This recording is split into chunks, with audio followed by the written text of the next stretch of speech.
I think he's what I would call a person that if you're in trouble, he's going to be there.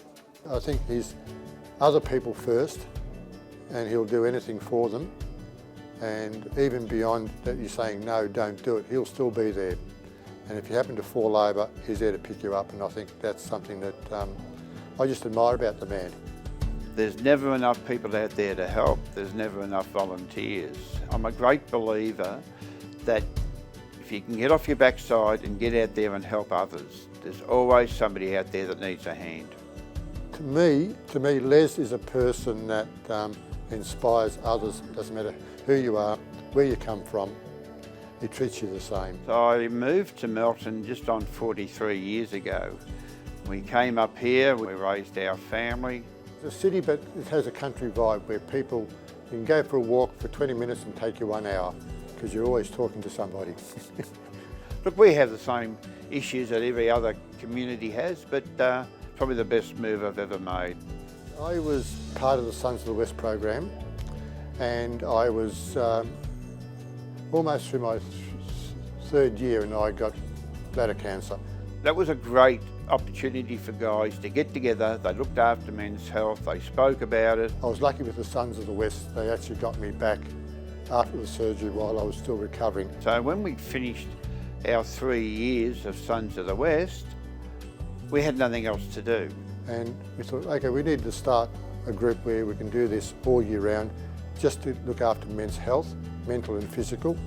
And I think that was my goal in joining the group. Well, the Melton Men's Group is basically a group of guys that get together on a Thursday afternoon or Thursday night, and they just sit down and chat. They can have coffees, they can play games. We have carpet bowls, snooker, table tennis. It's just to get guys together, and we go out of our way to make sure that the guys mix.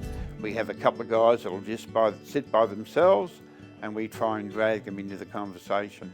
And I've had guys come and say to me, oh, I got dressed at 10 o'clock this morning and all I done was sit at home and wait till I could come out to the group tonight. And when you hear people tell you that, that's when you get the satisfaction and the enjoyment out of what we're trying to do. I was nominated Victorian Senior Citizen of the Year. I've heard about the Seniors Award, but I just found out he actually told me that he'd been nominated for it, and I said, okay, how did that come about?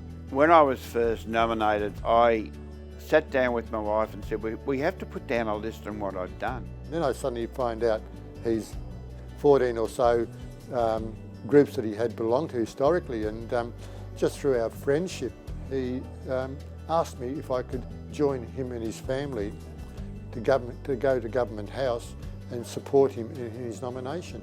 We do volunteer work, but until you see what some of these people all around Victoria have done in the community, but these people have just, their lives have just affected so many people. I don't volunteer to get the pats on the back. That's not why I do it. I volunteer because I get the enjoyment out of it and I can see how we help other people.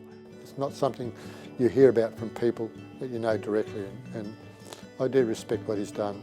Some people say, why? Why do you do that? It's an enjoyable thing, and most people that do it love doing it.